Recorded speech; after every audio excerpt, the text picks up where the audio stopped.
Meet the pet sitter on call 24/7, dealing with everything from separation anxiety to nervous chihuahuas.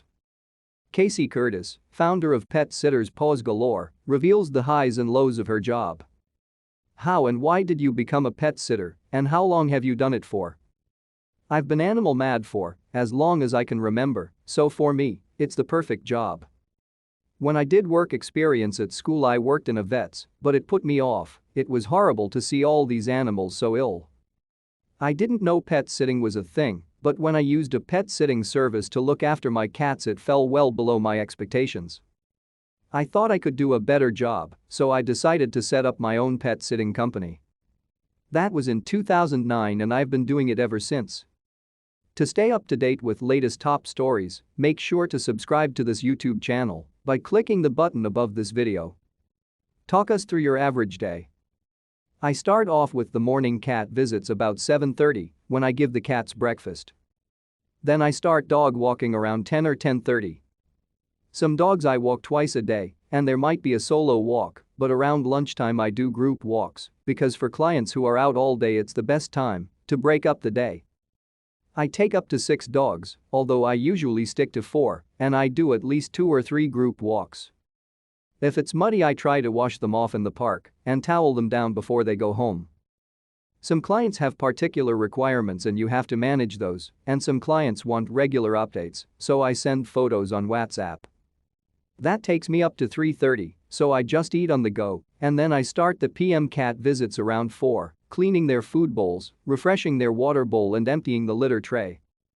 Sometimes I sit down and have the cat on my lap or have a play, depending on what the client wants.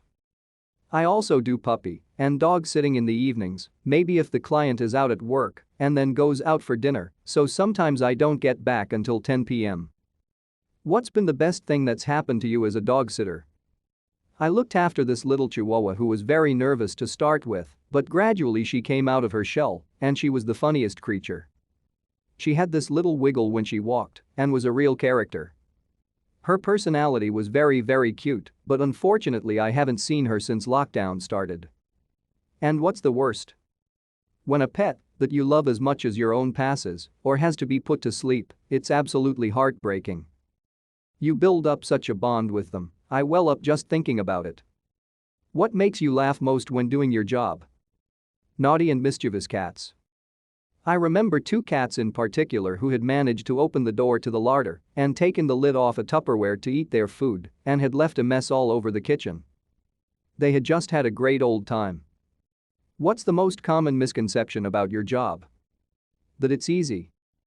I'm literally on call 24 hours a day, 365 days a year.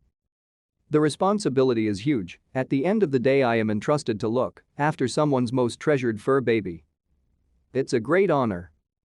What would happen if pet sitters all disappeared tomorrow? All these dogs would be left on their own all day, and it would be horrendous for them.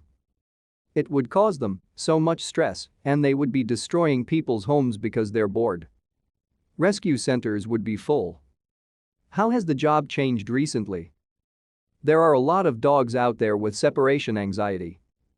They're used to their owners being at home all day, and all of a sudden the owners aren't working from home anymore and they're on their own, and dogs don't cope well with that, so they choose skirting boards, sofas, table legs.